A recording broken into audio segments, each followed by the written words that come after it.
Hello and good morning everyone, it's Coach Tim at sa video na to tuturuan ko kayo kung paano nyo babaguhin yung link nyo sa Shoplink para maging presentable po yung Shoplinks ninyo. Okay, so nandito po tayo sa dashboard ng isang standard member.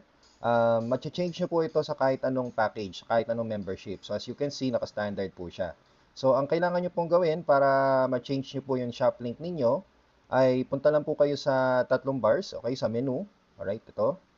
And then scroll down, hanapin nyo po yung business kit. Ayan. So sa business kit, ito po, nandito yung shop link. Ayan. Okay. So i-click nyo lang po yung shop link. Ayan. Click nyo yung shop links.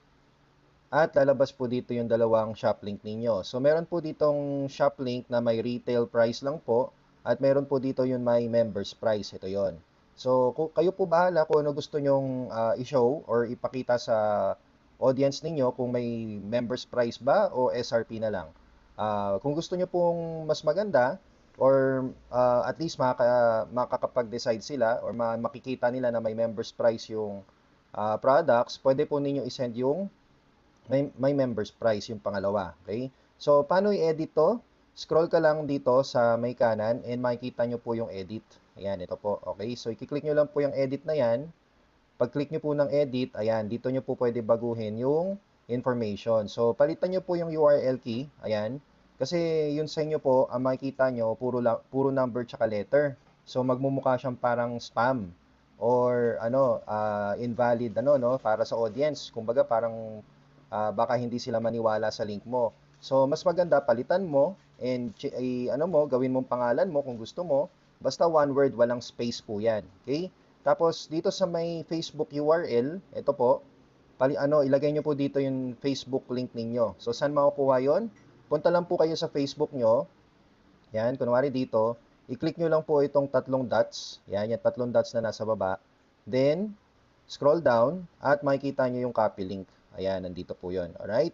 So, pindutin nyo lang po yan, copy link, and then i-paste nyo po siya dito sa Facebook URL ninyo. Alright? And dito naman sa baba, yung referral link, ilagay nyo po dyan yung referral link nyo. So, kayo nang bahala kung ano gusto nyo ilagay dyan. Pwedeng regular or yung starter lang. Okay? So, now, pag okay na po yan, save changes nyo lang. Okay, pindutin natin save changes. And, ayan. So, nakasave na siya. Same goes with the standard retail. Ganun din po gagawin ninyo, pero dapat magkaiba sila ng pangalan. As you can see, magkaiba po sila ng pangalan kasi dapat unique URL key ang meron ka dyan. Okay. So, ano bang pagkakaiba nila? Tingnan natin, makikita mo yan dito sa view shop. Ayan. Pwede mo tingnan yung shop mo. Okay, so yung merong retail price, ganito po itsura niya. So pag pipindutin niyo po yung learn more, ito. Yan, pag pindot niyo yan, walang lalabas na members price. SRP lang po talaga siya. Okay? Ayan ganyan lang po siya. Yan. However, sa isang link, yung merong standard with standard retail with members price, pag titingnan niyo po yan, okay, view shop natin. Tapos tingnan natin yung lotion ulit. Okay, ang lalabas, meron na pong members price. Yan. Kaya it's up to you kung ano po yung gusto ninyong i-share sa audience ninyo. Ako po kasi madalas ito po sinishare ko. So now, if ever naman po, for example, umorder sila, actually pwede nyo pong gamitin tong shop link nyo sa pag-share. Okay? Kung hindi nyo pa po ma-edit yung sarili nyong referral link. Kasi para ma-change nyo po yung referral links ninyo, dapat naka-VIP membership ka. Alright? So, ngayon, for the meantime, ito muna gagawin nyo para magmukhang legit yung site ninyo. Don't worry, guys, kasi pwede naman dito magpa-member si member mo or si client mo. Saan siya pwede magpa-member? Ito po, pipindutin niya lang itong nasa taas. Ayan yan, yung plus sign na yan. Yung may tao. Pag pinindot niya po yan, pupunta po siya sa landing page mo na. Okay? Ayan. So, another way is, kunwari, o-order na siya. Yan. Sabihin na natin chips. Yan, order siya. Then, ayan, order siya ng, sabihin natin, dalawa. Okay? Add to cart. So, try nating umorder. Ayan. And then, syempre, add to cart yun, no? So, titingnan natin yung cart. Ayan. Turuan nyo lang din siya paano umorder. So, pindutin nyo yung cart. Alright, and ayan, may makikita po siyang, would you like to save 60 pesos? Yan, and today by becoming a member. So, dito po, pag nag-click siya ng yes, dyan na rin siya pwede magpa-member. Ayan, so pili lang po siya, kunwari starter. Ayan, so select, Pindutin niyo lang po yung ano, yung continue with selected package. And then ayan, pili na po siya ng ano niya. Kunwari, dito na lang siya bibili ng chips. Then proceed with subscription product. Alright? Bili ulit siya ng chips ulit, yan. Alright, kunwari. Then add to cart. Okay, add to cart.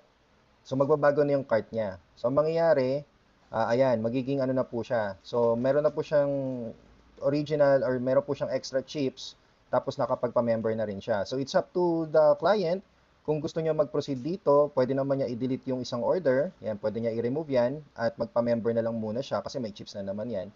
Basta naka-total na po yan. At nakalagay na rin po your savings. Ayan o. O, di ba? Okay, so ma'am and sir, yan po yung pwedeng option na gagawin ninyo dito kay Seacrest. Sa shop link nyo muna, kaya ito po, sana nakatulong po ito. So ito pong shop link ninyo, it's available once you are activated here in Seacrest.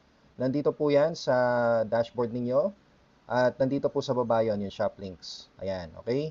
Ito po yun. Yan. So i-click nyo lang po yan and pipili lang po kayo kung anong klaseng shop or anong klaseng link ang isi-send nyo sa mga client ninyo. Kung may members price ba o yung walang members price. So it's up to you kung ano po. Kaya sana nakatulong po itong video na to para mapabilis po ang inyong sharing dito kay Seacrest. So again, this is Coach Team. Thank you so much for watching. Please share this to your newbies para alam po nila kung ano gagawin nila sa mga shop links nila. So congratulations and see you all future millionaires.